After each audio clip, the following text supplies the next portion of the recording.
Estamos en una serie nueva llamada Villanos. Y el día de hoy vamos a hablar de uno de los personajes más nefastos y perversos que aparecen en la Escritura, de Jezabel.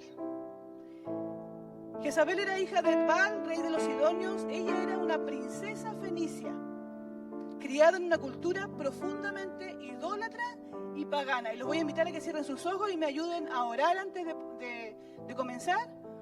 Cierren sus ojitos y me ayudan. Amado Padre, gracias por este día, gracias por permitirnos, Señor, estar aquí reunidos, Padre, el día de hoy y poder tener el privilegio de venir a adorar tu nombre, Señor. Te pido que preparen nuestros corazones para recibir el mensaje del día de hoy, Señor, y que tu Espíritu Santo pueda ministrarnos con amor y con autoridad, Señor, para poder estar fortalecidos cada día más en ti, Señor. Gracias, Padre, por tus bendiciones, en el nombre de Jesús. Amén. Entonces les decía de que Jezabel era una princesa fenicia que había sido criada ya en una cultura completamente idólatra y pagana. Los fenicios, ellos adoraban a Baal, que era el dios de la fertilidad y de la lluvia, y también adoraban a Acera, que era la diosa madre. Entonces, como les decía, Jezabel fue criada en un ambiente de sacerdotisa, de rituales sexuales y de sacrificios humanos. Su matrimonio con el rey Acab, que en ese momento era el rey de Israel, fue una alianza política, porque Acab buscaba fortalecer su reino mediante pactos extranjeros. Pero al casarse con Jezabel, abrió una puerta espiritual, una de las puertas más oscuras en la historia de Israel. Porque Jezabel no era simplemente una reina extranjera, hermano. Ella era una misionera del baalismo. Ella era una misionera de la idolatría, de lo pagano. Y a la vez su matrimonio con Acab no solo fue una alianza política, sino que fue una infiltración espiritual fuerte en el pueblo de Israel. Jezabel no solamente influyó en Acab, sino que también lo dominó, pero completamente. A nosotros, las mujeres, nos gusta que a veces que los esposos nos hagan un poquito de caso, ¿verdad? Porque siempre la cosa anda mejor cuando ve. Pero esta mujer, Jezabel, no solamente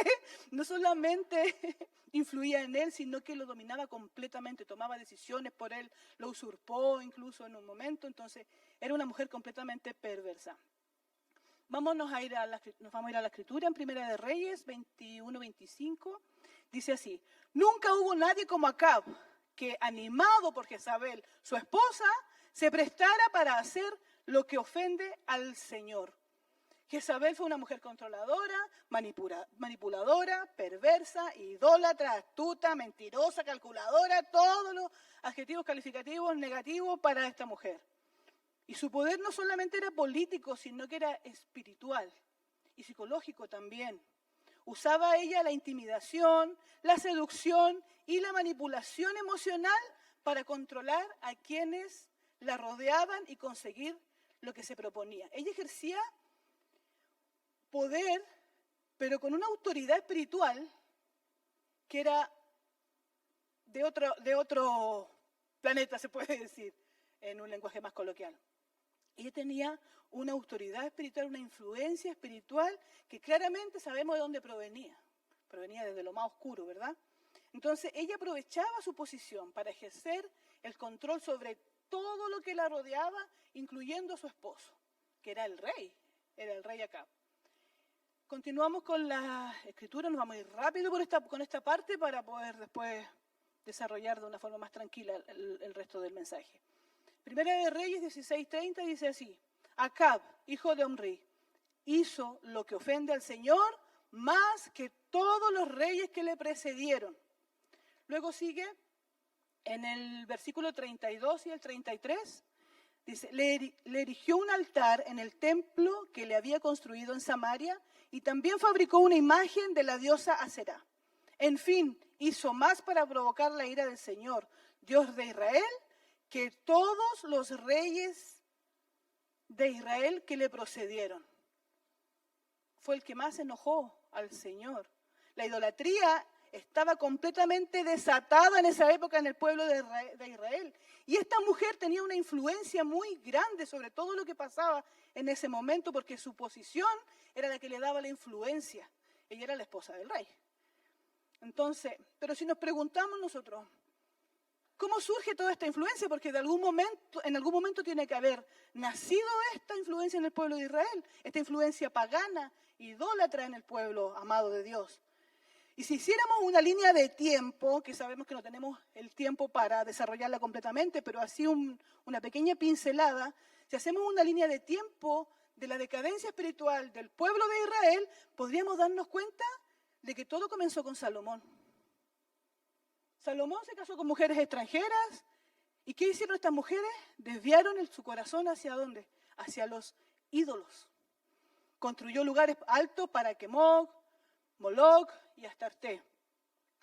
Introdujo la adoración pagana en la cultura de Israel. El rey Salomón, el rey más sabio, de ahí nació. Y por lo tanto, podríamos decir, o podríamos concluir, que este patrón de idolatría y de paganismo comenzó cuando la sabiduría se inclinó ante el deseo. Eso fue. ¿Dónde quedó toda esa sabiduría?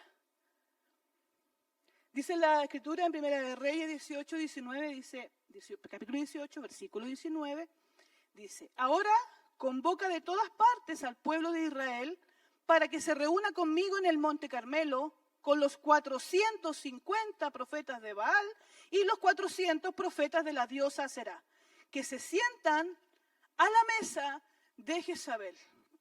En la cultura hebrea de esa época, hermanos, comer en la mesa de alguien representaba dependencia, representaba lealtad, demostraba que había una fuerte alianza entre ambas partes.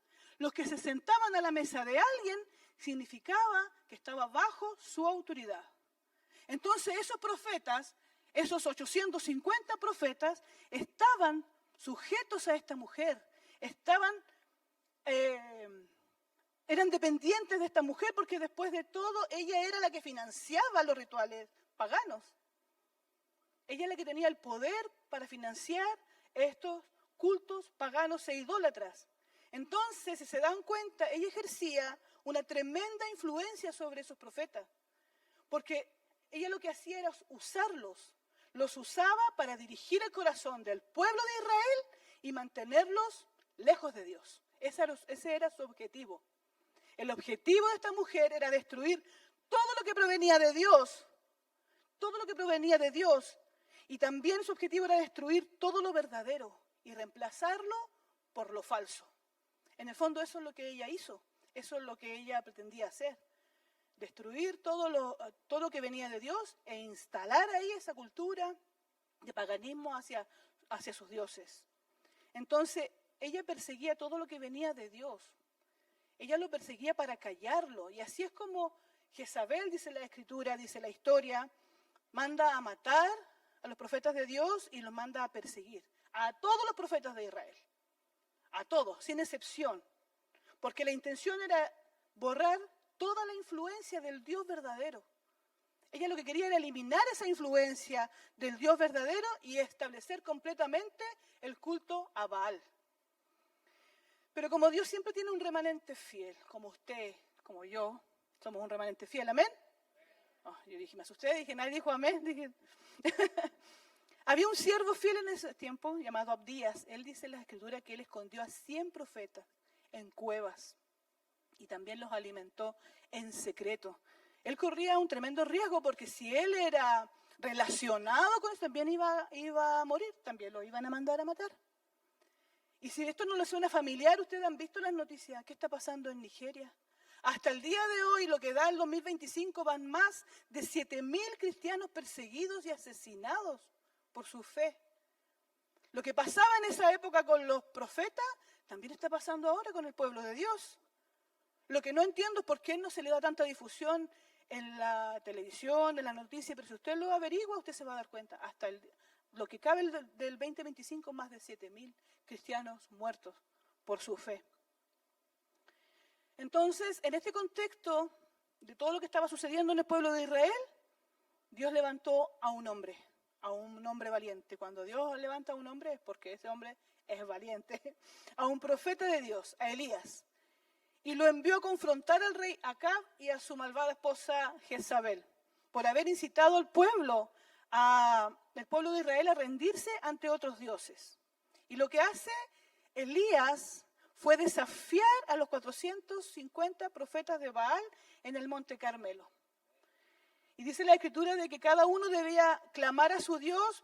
Prepararon un altar, pusieron un sacrificio y estaba Elías con su Dios, ¿verdad? Con Yahvé, y estaba los profetas de Baal con sus dioses. Y cada uno debía clamar y pedirle a su Dios que enviara fuego y que quemara este sacrificio. Y así demostrar cuál era el Dios verdadero, al extremo que llegaron, ¿verdad? Eso para mí ya es como llegar a un extremo, o sea, necesitábamos demostrarle con algo físico que vieran para poder creer. Entonces los profetas de Baal clamaron, dice la Escritura, todo el día y no pasó absolutamente nada. Incluso Elías se reía de él, se burlaba, dice, bueno, ¿y dónde están tus dioses? ¿Acaso se durmieron o qué les pasó? Porque no pasó absolutamente nada. Luego vino el turno de Elías. Elías reparó el altar, dice la Escritura, el altar del Señor, clamó y el fuego descendió quemando la ofrenda. Y de esta manera el pueblo se volvió a Dios y volvió a creer en el único Dios verdadero. Y después de esa hazaña, dice la Escritura, de que Elías mandó a ejecutar a todos los profetas falsos. Y celebró la victoria total sobre los dioses paganos de Jezabel. Pero esta acción de Elías llegó a los oídos de Jezabel. Y ella le manda un mensaje y le manda a decir lo siguiente, que está en Primera de Reyes, capítulo 19, del versículo 2 al 4. Dice así. Entonces Jezabel envió un mensajero a que le dijera a Elías que los dioses me castiguen sin piedad si mañana a esta hora no te he quitado la vida como tú se la quitaste a ellos. Elías se asustó y huyó para ponerse a salvo. Cuando llegó a Berseba de Judá, dejó allí a su criado y caminó todo un día por el desierto. Llegó donde había un arbusto y se sentó a su sombra con ganas de morirse. Estoy harto, Señor, protestó. Quítame la vida, pues no soy mejor que mis antepasados. Parece que no era tan valiente. Elías huyó, hermanos. Es la primera vez en la historia de este profeta que dice que vio peligro. Elías era un hombre que él mandaba a buscar a los reyes y los enfrentaba. La sequía no pudo con el ministerio de Elías. El hambre no pudo con el ministerio de Elías. Las amenazas de Acab no pudieron con el ministerio de Elías. Y de pronto esta mujer, Jezabel, se transforma en la amenaza más grande de este profeta. Un hombre que le clamó a Dios para que el fuego descendiera y el fuego descendió. El primer milagro de resurrección registrado en la Escritura lo hizo Dios a través de Elías, con el hijo de la viuda de Sarepta. El primer milagro de resurrección. Y ahora este mismo hombre estaba huyendo por la amenaza de una mujer, de una bruja, de una idólatra, de una mujer pagana. ¿Se entiende? Elías, hermanos, Elías, el profeta, sintió miedo ante la amenaza de Jezabel. Sintió temor por su vida y eso demuestra que el espíritu que operaba en ella no era cualquier espíritu. No era un espíritu débil, era un espíritu que tenía autoridad, que tenía jerarquía y que era capaz de intimidar hasta los siervos más fuertes de Dios.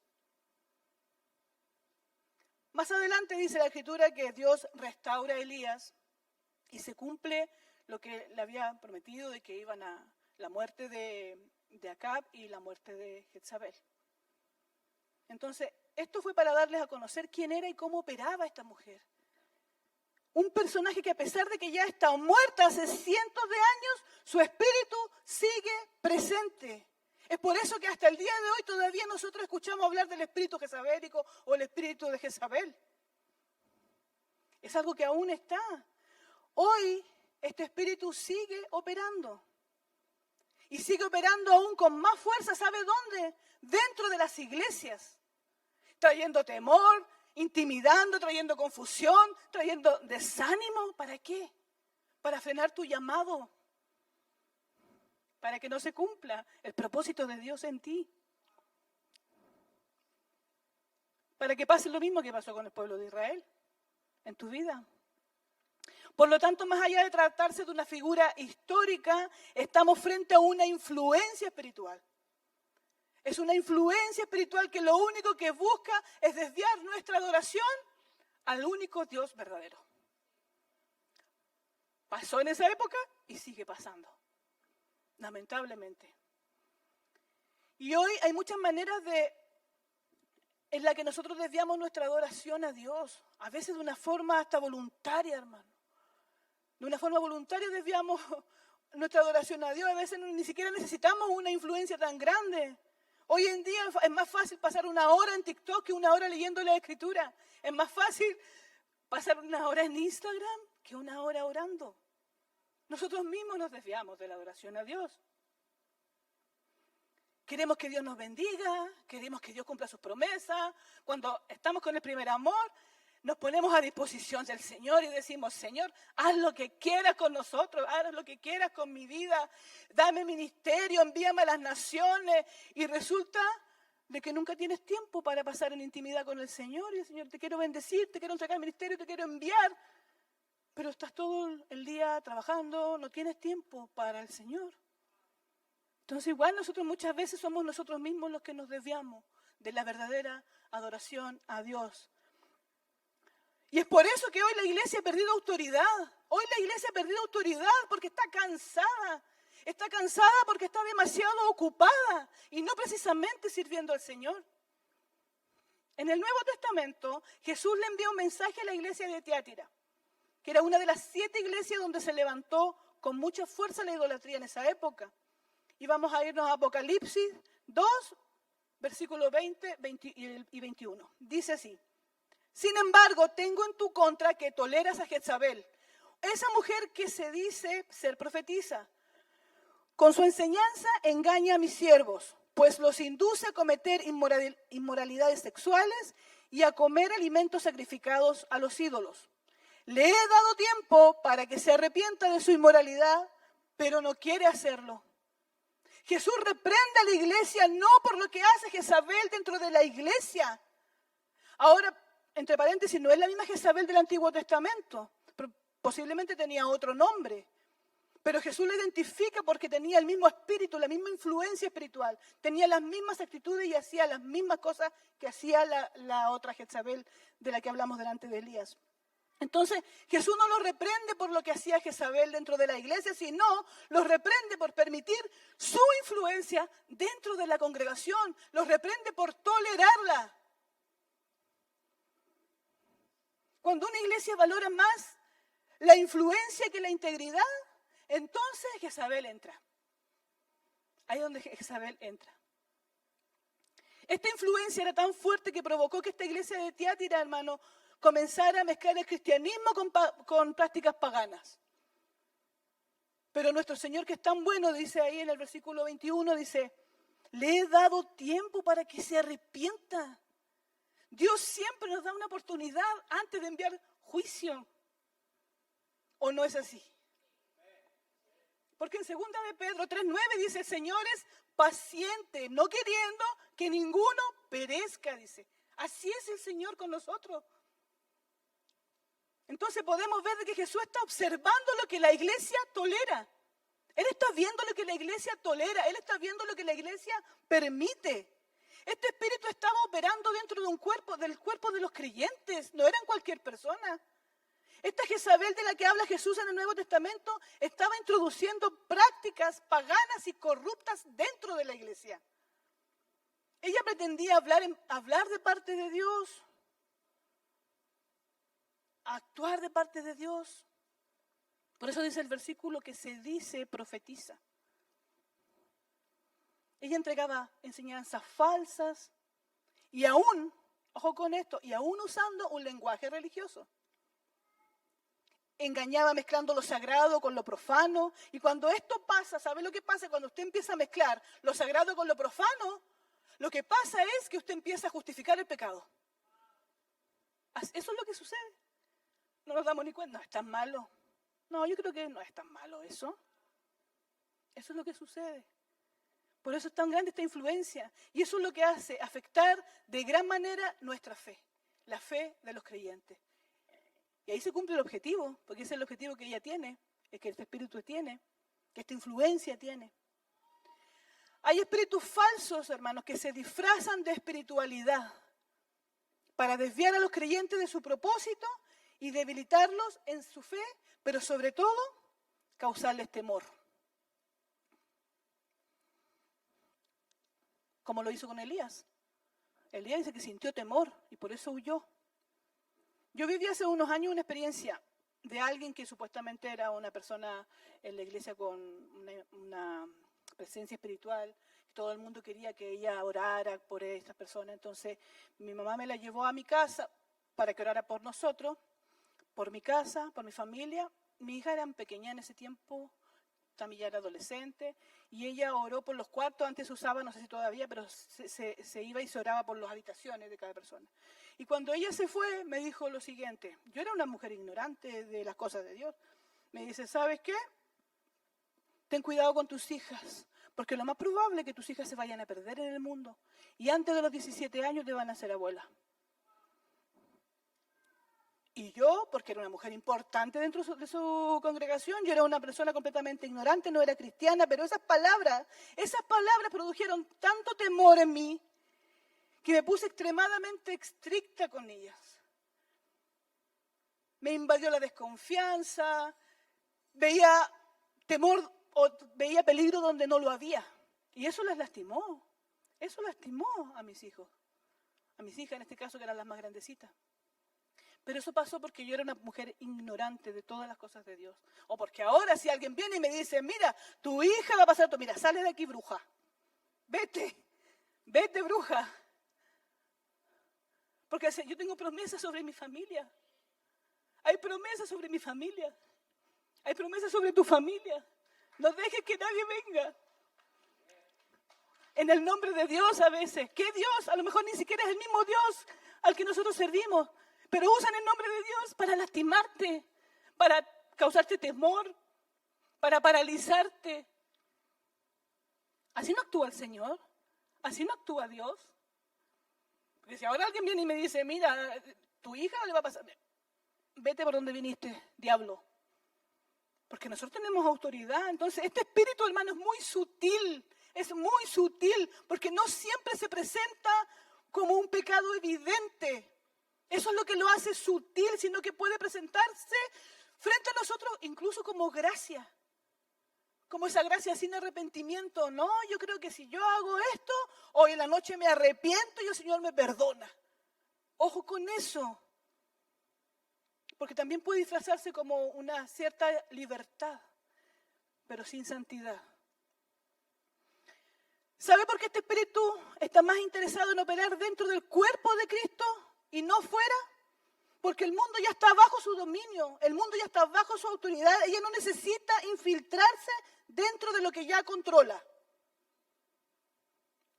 Ella necesita operar aquí, dentro de la iglesia. Este espíritu está interesado en corromper lo que es santo, lo que viene de Dios. Este espíritu está interesado en corromper lo verdadero. Y lo terrible es que entra y se queda cuando la toleran, como decía el versículo. Ahí se queda, cuando la toleran, cuando la iglesia la tolera. Y peor aún, cuando no hay discernimiento, hermano. Cuando no hay discernimiento espiritual. Porque es ahí donde falló la iglesia de Tiatira. Porque dice la Escritura, yo estuve leyendo un poquito acerca para saber de qué es lo que era esta iglesia, y dice que era una iglesia próspera. Era una iglesia que era conocida por sus grandes obras, era una iglesia que hacía mucho servicio, era una iglesia muy servicial, era una iglesia amorosa, pero ¿sabe dónde estaba su debilidad? En la falta de discernimiento. La iglesia debe discernir entre la unción del Espíritu y el atractivo. Porque hoy se nos presentan lugares muy atractivos. Pero tenemos que aprender a discernir entre la unción espiritual y lo atractivo del espectáculo, que también ha entrado fuertemente en la iglesia. Porque Jezabel, ¿cómo funciona esta influencia? Infiltrándose, camuflándose, Entonces tenemos nosotros como iglesia el deber, la obligación de anhelar, tener discernimiento. Señor, dame el don del discernimiento, porque ¿de qué otra forma vamos a saber a quién tenemos enfrente? ¿De qué otra forma lo vamos a hacer? Si no podemos usar el espíritu de adivinación, tiene que ser con discernimiento. Nosotros necesitamos saber cuáles son las intenciones que traen las otras personas hacia nosotros. Nosotros necesitamos saber cuáles son las influencias. Necesitamos discernir las influencias. ¿Qué me importa a mí si tiene buena o mala intención? Necesito discernir cuál es la influencia que trae.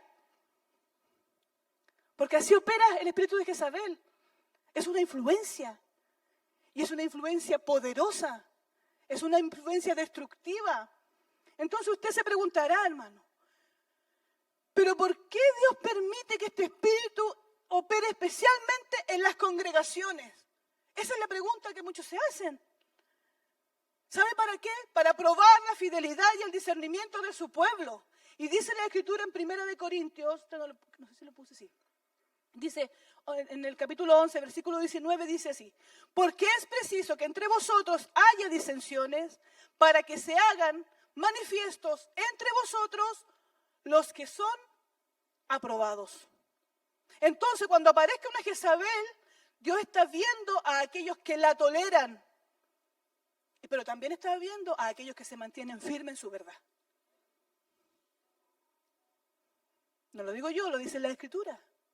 Entonces el espíritu de Jezabel opera donde la tolera y donde hay temor, donde hay intimidación. Pero ¿sabe qué? ¿Cuál es la buena noticia? Que no puede operar donde hay santidad. No puede operar donde hay verdad y menos puede operar donde hay autoridad. Y también usted se puede preguntar, pero si Jesús venció las tinieblas y al diablo mismo en la cruz, ¿cómo que este espíritu sigue operando? ¿Cómo que este espíritu aún sigue aquí entre nosotros? Sí.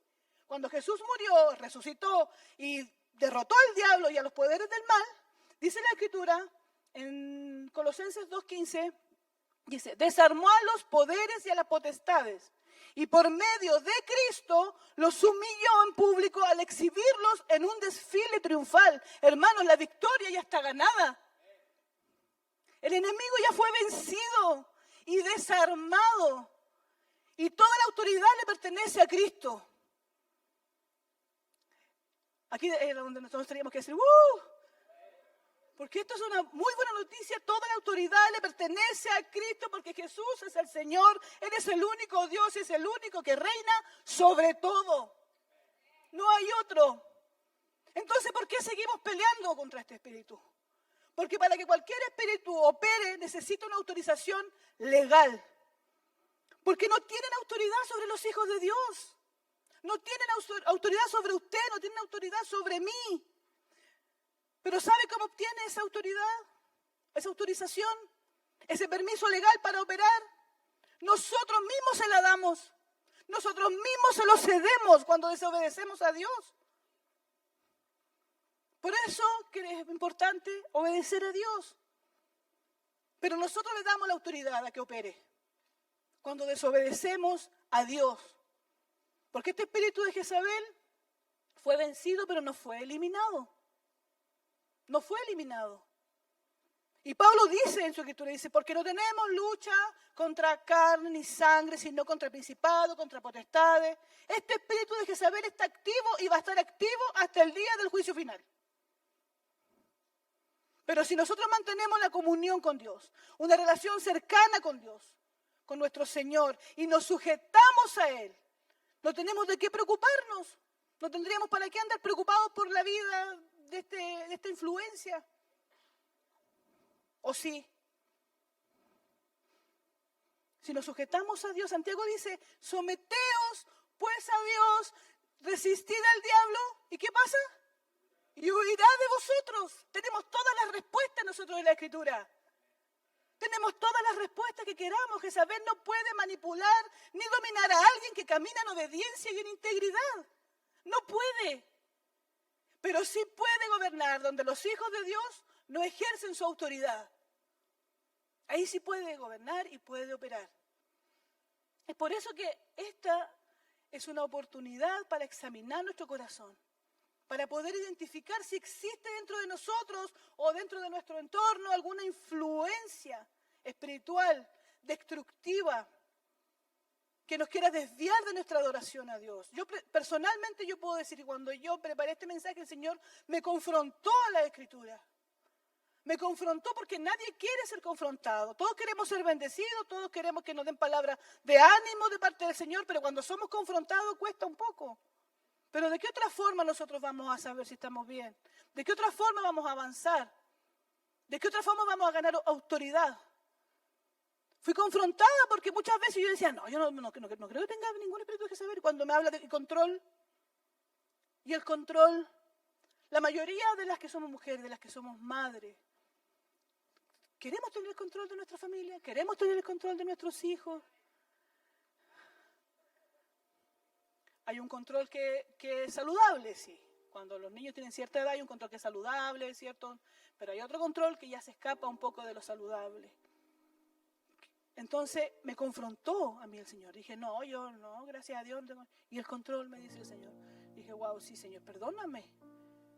Porque Él dice que le da tiempo para arrepentirse. Entonces igual es importante, porque si no me confrontara a mí primero, no tendría ningún sentido que yo me pare aquí a entregar el mensaje si primero no fui confrontada yo a la palabra.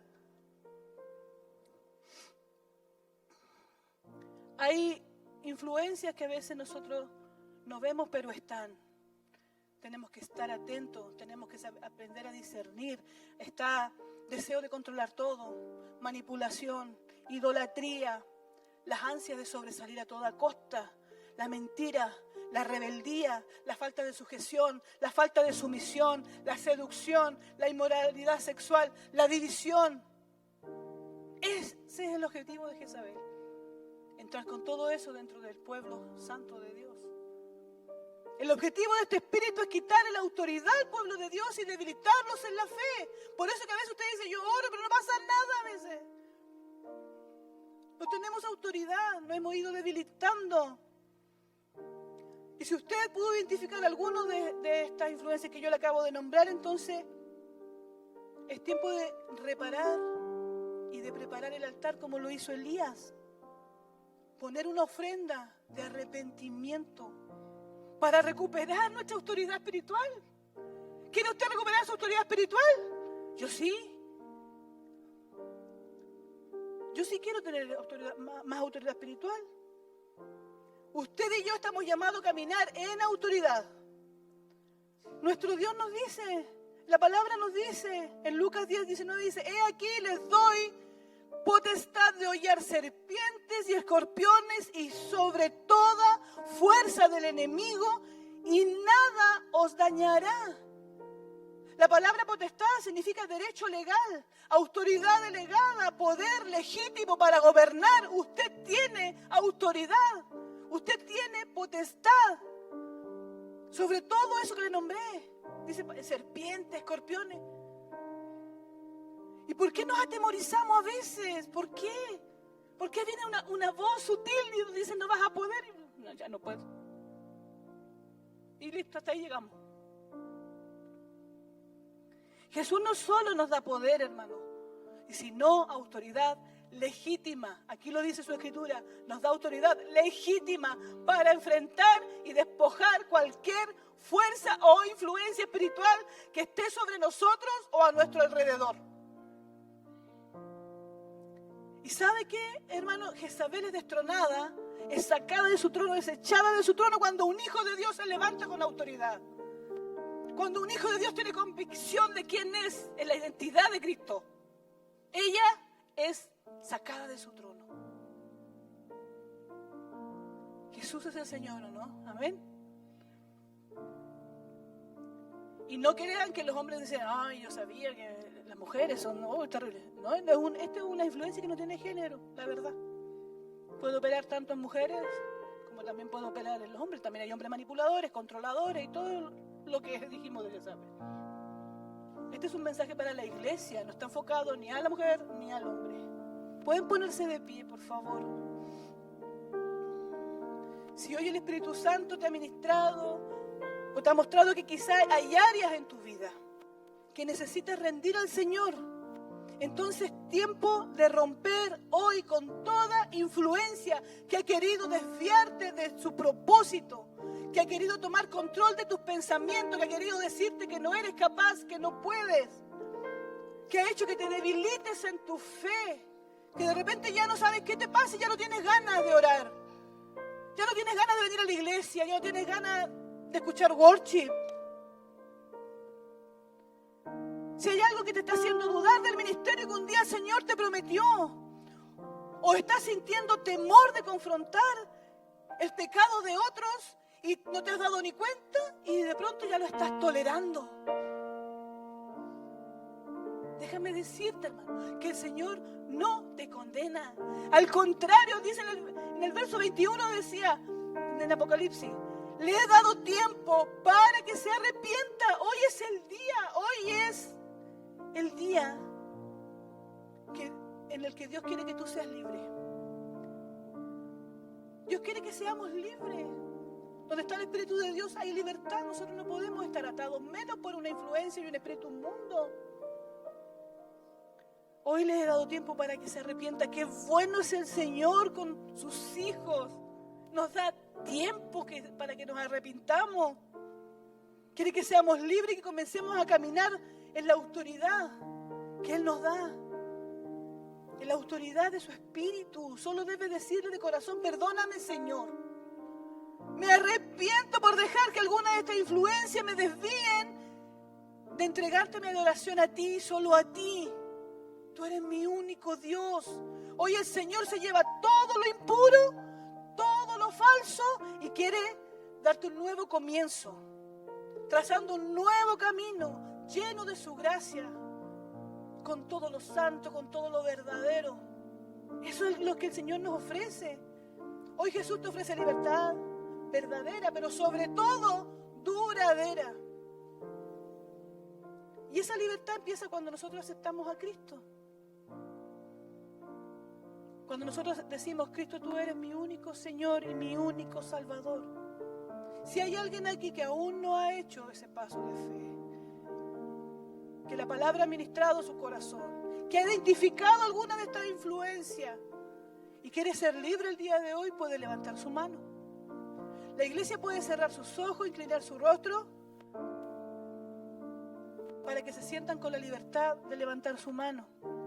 El Señor no te señala, el Señor no te acusa, Él no te apunta, al contrario, solo quiere que seamos libres para adorarle a Él. Él quiere gobernar nuestro corazón, Él quiere gobernar tu corazón, porque sabe que, hermano, que donde Cristo reina, Jezabel no puede operar. No puede operar.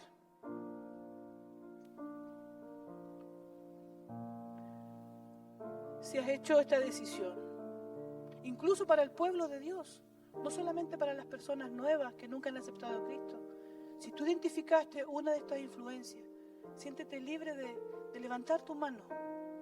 El Señor no te señala, la iglesia no te señala, al contrario, estás siendo valiente, te estás levantando como un Elías.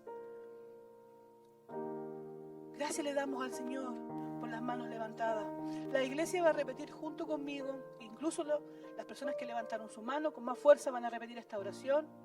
Sigan con los ojos cerrados. Dices, querido Padre, gracias por enviar a Jesús para que muriera en la cruz por mis pecados. Yo creo en mi corazón que Jesús resucitó de entre los muertos para que yo tuviera vida eterna. Hoy me arrepiento de mi pecado y te tomo a ti como mi único Rey y Salvador.